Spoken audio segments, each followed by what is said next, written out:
नमस्कार।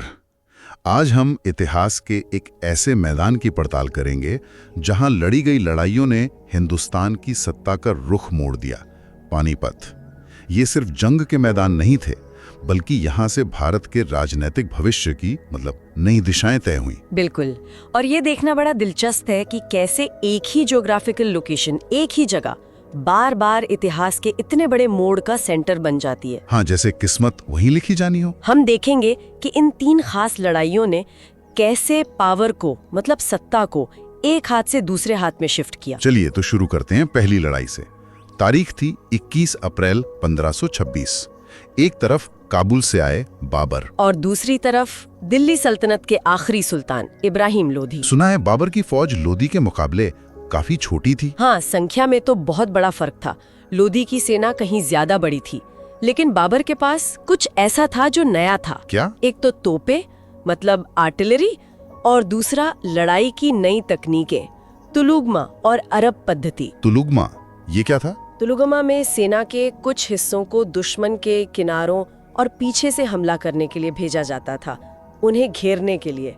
और अरब पद्धति में बैलगाड़ियों की लाइन बनाकर उसके पीछे तोपों को रखकर दुश्मन के घुड़सवारों को रोका जाता था। अच्छा, तो ये स्ट्रैटेजी और टेक्नोलॉजी का कॉम्बिनेशन था। बिल्कुल।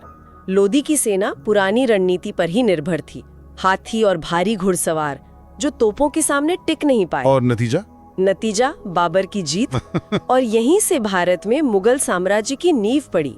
ये सिर्फ एक सुल्तान का हटना नहीं था, ये एक तरह से मध्यकालीन भारत से आधुनिक भारत की तरफ एक बड़ा कदम था, पहला बड़ा पावर शिफ्ट। हाँ, अब थोड़ा आगे बढ़ते हैं। हाँ।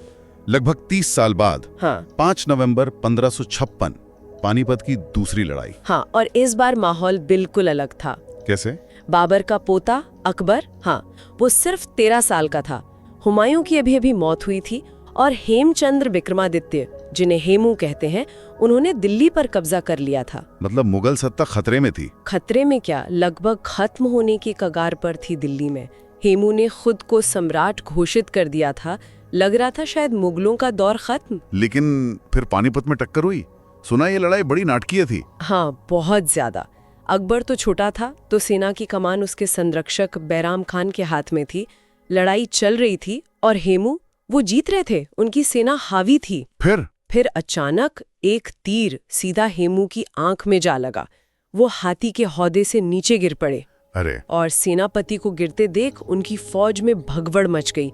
उन्हें लगा सब खत्म हो गया, वो लड़ाई हार गए। क्या बात है, बस एक तीर और इतिहास बदल गया। हाँ, कह सकते हैं, बिल्कुल।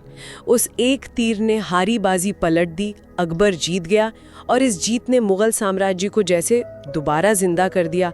भारत में उनकी जड़ें मजबूत हो गईं, सत्ता फिर से मुगलों के हाथ में। एक और टर्निंग पॉइंट पानीपत में। अविश्वसनीय। अच्छा, अब आते हैं तीसरी और शायद सबसे ज्यादा चर्चित लड़ाई पर। 14 जनवरी 1761। हाँ, ये लड़ाई ज्यादा भयानक थी और इसके नतीजे भी बहुत दूर तक गए। इस बार कौन थे आमने सामने? इस बार मैदान में थे अफगान शासक अहमद शाह अब्दाली और मराठा साम्राज्य। मराठे उस वक्त तक बहुत ताकतवर हो चुके थे, मुगल तो बस नाम के रह गए थे। मराठों का प्रभाव उत्तर भारत तक फैल गया था। अब्दाली क्यों आया था? अब्दाली को शायद लग रहा था कि भारत में इस्लामी सत्ता कमजोर हो रही है और मराठों का बढ़ता रुतबा उसके लिए ठीक नहीं था। एक तरह से यह भी सत्ता का संघर्ष था। और मराठों की तरफ से नेतृत्व कौन कर रहा था? सदाशिवराव भाव, जो पेशवा के चचेरे भाई थे, और पेशवा के जवान बेटे विश्वासराव। सेना बहुत बड़ी थी। लेकिन फिर हार इतनी बुरी कैसे हुई? मराठे तो अपनी बहादुरी के लिए जाने जाते हैं। हाँ, पर कई चीजें उनके खिलाफ गईं। एक तो अब्दाली ने कूटनीति से काम लिया, उत्तर भारत के कई शासकों को अपने साथ मिला लिया या मराठों से दूर कर दिया। अच्छा। गई थी, सेना को खाने पीने की बहुत किल्लत हो गई थी। और तीसरा, जो लड़ाई हुई वो बहुत ही ज्यादा भीषण थी। लाखों सैनिक मारे गए कहते हैं। और इसमें मराठों का नेतृत्व भी। हाँ, सदाशिवराव भाव, विश्वासराव, कई बड़े सरदार मारे गए। मराठा सेना लगभग बिखर गई। इस हार का असर क्या पड़ा? सिर्फ मराठों पर या? नहीं, इसका असर पूरे हिंदुस्तान पर पड़ा। मराठा शक्ति जो उत्तर भारत में इतनी बढ़ गई थी, वो एकदम से कमजोर हो गई। और इस खालीपन को भरने कौन आया? अंग्रेज? बिल्कुल।